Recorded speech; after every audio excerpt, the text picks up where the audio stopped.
Салам YouTube, бұл KG Smart. Ооба достор, биз күткөн күн келди. Бүгүн сиздер менен биргеликте Xiaomi Mi 9T смартфонун толук обзор кылабыз. Жана ачыгы кыргызча нукура көз караш. Вот это поворот! Бардыгыңыздарга белгилүү болгондой эле, бул смартфонду мен 2 ай колдондум. Ооба, 2 ай бул смартфон менин өзүмдүн өздүк смартфонум болуп жүрдү. Албетте, колдонуу учурунда мага жаккан жана жакпаган жактарында сиздерге белгилеп айтып кетемин.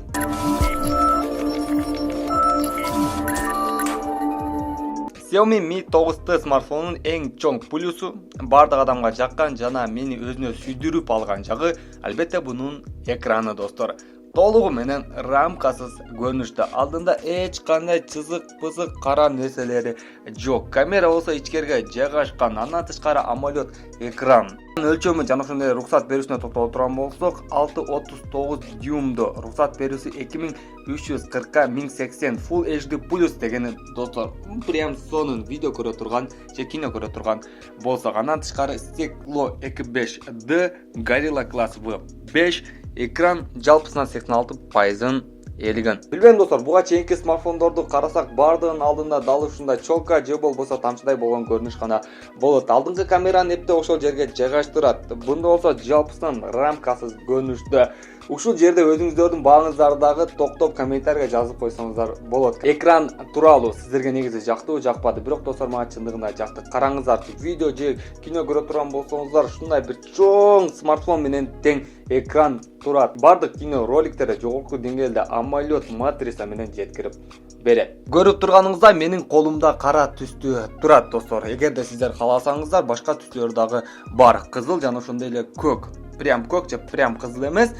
Кызыл аралашкан, көк аралашкан жана ал жаңы стиль 2019-жылы чыгарылган. Көз смартфондордон мындай көрүнүш кездеше бербейт. Чындыгы түскө келгенде, смартфон түсүнө келгенде ар бир адамдын өзүнүн табити болот. Кимдир бирөөгө кара, кимдир бирөөгө көк, кимдир бирөөгө кызыл, сары, жашыл жагышы мүмкүн. Бирок чындыгына келгенде достор, смартфон алуу жагынан, техника алуу жагынан менин жүрөк орун бул кара түс достор. Чындыгында абдан жагат. Билбейм, мен баары бир кара түс аламын. Эмне экенин билбейм, бирок кара түс алсам менин көңүлүм жайга түшөт. Ооба, бир учурлары болгон, мектеп учурунда окуп жүргөнүмдө бир кызыл телефон көтөрүп жүргөнмүн, түсү кызыл болчу. Бирок ал учурда менин шартым жок эле достор. Каалаймбы, каалабаймбы, көтөрсөң ушул смартфонду көтөрбөсөң смартфон жок дейтон учур болчу. Ошентсе дагы өз убагында ага мен чехол алганмын. Чехолумда прозрачный болуп, арка жагына кара түс коюп, эпте смартфонду кызыл экенин адамдарга көрсөткүм келген эмес. Ал Nokia 2700 болсо керек эле. Смартфон менен кошо комплектте дал ушундай кара түстөгү чехол келет достор. Бул чехол тууралуу өзүмдүн баамды бере турган болсом, абдан мыкты. Сонун көрүнөт достор. Башка бюджетный смартфон же болбосо башка компания, башка брендтерине окшоп прозрачный эмес, дал ушундай өзгөчө иштеп чыгышкан жана смартфонду жакшы коргоду. Алганымда кандай болсо, азыркы учурга чейин ошондой. Бирок бир нерсени белгилеп айтышым керек, кайсы бир учурда бул смартфонго салганыңызда, смартфон колдонуп жүргөнүңүздө өйдө жак менен ылдый жакты толук жакшы коргобойт. Ошон үчүн менин смартфондун төмөн жана ошондой эле өйдө жактарында кээ бир жерлеринде чызылуу жана ошондой эле бир катар сарапин жана ошондой бир нерселер кирип кеткен учурлар кездешти. Бул смартфон үчүн негизи мен атайын башка дагы чехол сатып алып койдум. Ал жакта турат көк.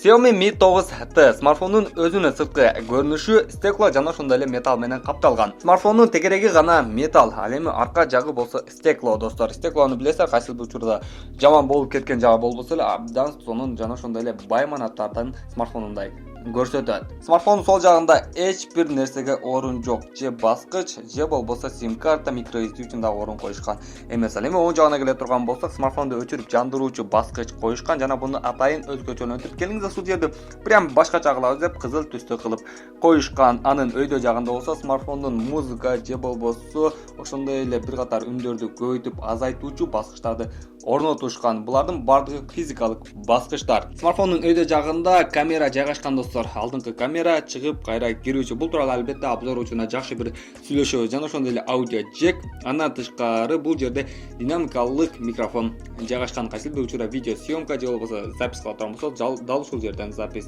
кылат. Смартфондун төмөн жагында болсо USB Type-C менен сым алуучу жайы бар. Андан тышкары динамикалык колонкалар, динамикалык Микрофондагы жайгашкан кайсы бир учурда сиз байланыш үчүн сүйлөшүп атканыңызда үндөрдү бириктирип бериш үчүн жана ошондой эле бул жерде сим карта үчүн дагы орундар бар достор. Караңыздар, бир нерсени айтышым мүмкүн. Минус кылып достор, азыркы учурда көп адамдарга жакпашы мүмкүн. Бул смартфонго микро SD флешка түшпөйт. Ооба. 64 гигабайттан видеосун алууну сунуштайм, ошондо сизге жакшы бир жетсе керек.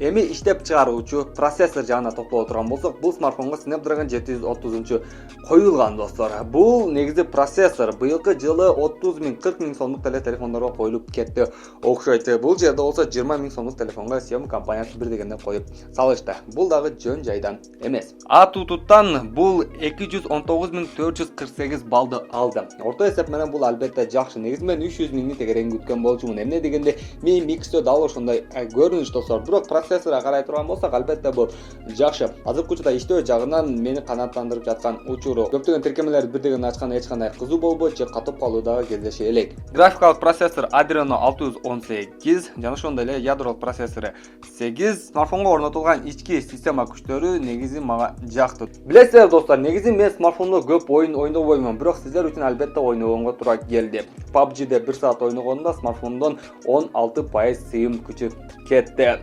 Ушул жерде бир нерсе белгилеп айткым келип турат. Эмне дегенде бул смартфон тууралуу мен башка обзорлордо эле сөзсүз көрүп чыктым достор. Албетте мен алардын оюна кошулбасам дагы алардын ою эмне экен бул смартфон тууралуу деп билгим келди. Бирок алар абдан төмөн басым берди. Айтымдарына PUBG ойногондо же болбосо видео ролик көргөндө сыйым абдан бат кетип калыптыр. Ошон үчүн сиздерден билгим келип турат. Сиздер PUBG'ни ойнойсуздарбы?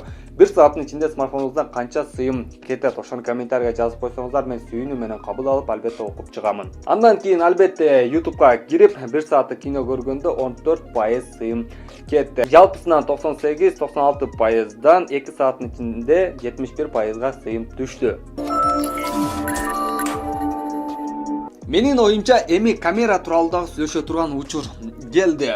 Билесиздерби, Xiaomi компаниясы эч качан камера жагынан бир дегенде алдыга озуп чыгып кеткен эмес. Булардын смартфону эч качан жылдын камера фону болгон эмес. Ар дайым чыгарган смартфондору өтө мыкты эмес, өтө жаман эмес, орто эсеп менен нар эмес же бер эмес болуп жүргөн учуру. Бул смартфон дагы дал ошондой көрүнүш. Кайсыл жылы болсо дагы булар мыкты камера койгонго аракет кылат, эң күчтүү. Мисалы бунда деле 48 мегапикселдүү Sony камерасы бар. Эң башкысы жардамчылары 13 жана ошондой 8 мегапикселдүү. Арка жагында болгону 3 көздүү камерасы бар.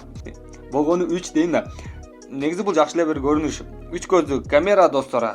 Ачыгын айтсам, булар күндүзү жарык жакшы тийген жерде мыкты сүрөт алып бергенге албетте шарт түзүп берет. Бардык деталдуу, ошондой эле алыста жакын кылганыңызда деле жакшы сүрөттөрдү алып берет. Бул жагы албетте адамдын ар биринин өзүнүн табитине дагы байланыштуу болуп калат. Бирок мен сүрөткө тартып өзүм Instagram баракчама жүктөгөнүмдө менин көрөрмандарым, подписчиктерим жакшы эле баалашты. Аркен болот, өзүнүн акчасында сүрөттөрдү алып берет экен деп. Билбейм достор, 48 мегапикселдүү камерадан сиздер кандай сүрөттөрдү күтүп жатасыздар? Ойлоруңуздар жазсаңыздар болот. Ушул жерде албетте сиздер үчүн сүрөттөрдү кандай сүрөткө алышын албетте коёмун, көрүп албетте баалап коесуздар деген ойдомун. Алдыңкы камерага өтүүдөн алдын ушул жерде мен сиздердин видео съемкага дагы назарыңыздарды бургум келип турат. Эмне дегенде башка обзорлордун комментарийсине жазган экенсиздер, Арген сен смартфондун камерасын айтып жатканда видеону айтпай коесуң, кандай тартышың деп. Достор, бул смартфон жардамы менен сиздер 4К видео тартсаңыздар болот, бирок болгону секундасына 30 кадр. Жана ошондой эле 1080 Full HD дагы видео тартсаңыздар болот, бирок анда секундасына 60. Кандай болот? Чындыгында күндүзү эгерде биз жарык жакшы тие турган жерге барып 4Кда видео тарта турган болсок, чындыгында абдан жогорку деңгээлде видеолорду алып берет. Бирок кечинде биз 4Кда видео тарта турган болсок, секундасына 30 кадрда абдан стабилсиз видеолор жарык көрөт. Ошон үчүн мен кечинде сиздерге эгерде видео тарта турган болсоңуздар, болгону 1080де секундасына 60 кадрда видео тартууну сунуштаймын. Бул жерде азыр сиздерге 4Кда тартылган видеону сунуштаймын. Албетте буну баалап комментарийге өз ой пикириңиздерди жазып коюңуздар достор. Жана ошондой эле 1080де тартылган секундасына 60 кадрда сөзсүз көрсөтөмүн. Атайын тартып көрсөтүп жатам достор, сөзсүз баалап коюңуздар, сиздерден сураныч, пожалуйста. Xiaomi Mi 9T смартфону 2019 жылдын күз айларына жакын жарык көрді. Жана бул модель башка брендтерден айырмасы бул анын алдыңкы камерасы. Негизи бул көрүнүш 2019-жылы тренд болду десек дагы болот. Башка компаниялар, башка брендтер өзүнүн мыкты флагмандуу смартфондоруна коюп жатса, Xiaomi компаниясы макро флагмандуу смартфондо коюп чыгарып салды. Бул дал ушундай таризде иштейт. Бирок бир жагынан бул мени дал ушул жагынан дагы өзүнө сүйдүрүп алган достор. Эмне дегенде мен жаңы нерсеге абдан кызыккан инсанмын. Мени кызыктырбайт акчасы, мага жаңы нерсе болгону гана кызыгат технология достор. Сиздер сурашыңыздар мүмкүн, арген бул канча убакытта чейин кантип иштейт деп. Дал ушундай музыка жардамы менен кирип чыгат достор. Жана ошондой эле кызыл бул жерге атайын түс эффект кошуп коюшкан. Кайсы бир учурда адам көргөндө мун камерасында ол чыгып кирип чыгат го деп айтыш үчүн. Алганымда кандай иштесе, азыркы учур айтсам ошондой иштеп жаткан учур. Ошондой эле ылдамдыкта достор, өтө тез эмес, өтө секин эмес. Бирок кандай десем, башкаларга салыштырма албетте секин иштеп жатат. Кеч жакында Vivo'нун 15-бир моделин көргөн болчук, анда абдан бат иштеген. Алдыңкы камеранын күчү 20 мегапиксель достор. Жана ошондой эле бул жерде жөн гана сүрөт, портреттик режимде сүрөттөрдү алсаңыздар болот. Жана ошондой эле панорама сүрөт алсаңыздар болот. Бул мага өтө деле жакпады ачыгы. Мына бул жерде азыркы учурда Xiaomi Mi 9C'нын алдыңкы камерасы видео тартып жаткан учурум, рухсат берүүсү Full HD. Жана ошондой эле алдыңкы камераны сиздер смартфонду ачып жана колдонсоңуздар болот. Ооба, бул бет кап менен дагы ачуу күчү бар достор. Бирок буну жандырууну сиздерге совет бере албайм, кеңеш кылып. Эмне дегенде абдан секин кирип чыкканына байланыштуу сизде бир гана жолу болот. Смартфонду сканер отпечатка кол аркылуу гана ачып жабууну. Бул өтө деле бат сонун иштебейт достор, бирок жакшы. Кайсыл бир учурда эгерде сиз смартфон көрө турган болсоңуз, эгер дал флагмандуу смартфон боло турган болсо, анда AMOLED экран боло турган болсо, сканер отпечатка смартфондун дал өзүндө болот. Прям бул жерде жайгашкан болот. Бассаңыз, бул өтө деле прям сонун тез ачат деп сиздерге айта албаймын. Бул мен өзүнүн акчасына абдан жакшы. OnePlus 7 Pro смартфонуна баары бир бул конкурент боло албайт достор. Ушул сиздерге мен анык ушул жерде айтышым мүмкүн. AMOLED, OLED, IPS деген экрандар бар достор. Ошолор тууралуу түшүнбөй турган болсоңуз комментарийге жазыңыздар. Мен сиздерге албетте түшүндүрүүчү видео даярдаймын. Смартфондо 4000 мАh батарейка бар достор. Жана ошондой эле официалдуу түрдө 13 саатка сыйым жетет деп билдиришкен. Бирок азыркы учурда мен колдонуп жатканымда, мен смартфонду кээ бир учурда бир күндө абдан аз колдонсом, бир күн кечке же болбосо экинчи күнгө деле өтүп кетип жатат. Бирок ушул жерде айтышым мүмкүн, эгерде смартфондо 4000 мАh боло турган болсо, эгерде сыйымы бир күн кечке жете турган болсо, бул абдан жакшы көрүнүш. Ошону жакшылап белгилеп айтып коюңуздар достор. Жана комментарийге жазып менен эч качан талашпаңыздар. Сиздер комментарий ар дайым жазасыздар. Арген мен смартфонун сыйымы 2 күнгө жетип жатат. Бул кандай көрүнүш 2 күнгө деп.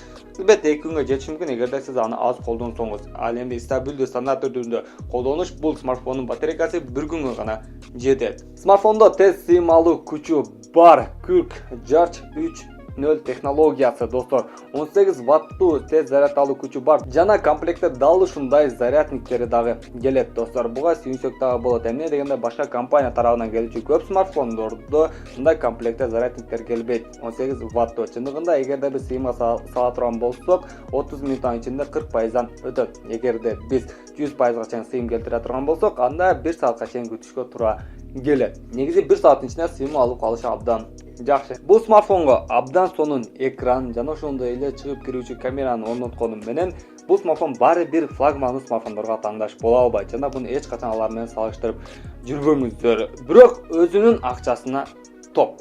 Өзүнүн акчасына мыкты сатып алсаңыздар болот. Мен ушуну гана сиздерге кеңеш бере аламын. Сиздер менен Арген Аширбек уулу, канал KG Smart болду. Сөзсүз өз пикириңиздерди комментарийге жазыңыздар достор. Биз болсо сиздер менен коштошобуз. Кийинки обзорлорго чейин аман туруңуздар. Кийинки обзордо кайсы смартфонду көргүңүз келет, комментарийге жазып койсоңуздар болот. Эгерде көп добуш болуп класс болсо, сиздерге ошол күнү гана чыгарабыз. Кийинки видеолорго чейин аман туруңуздар.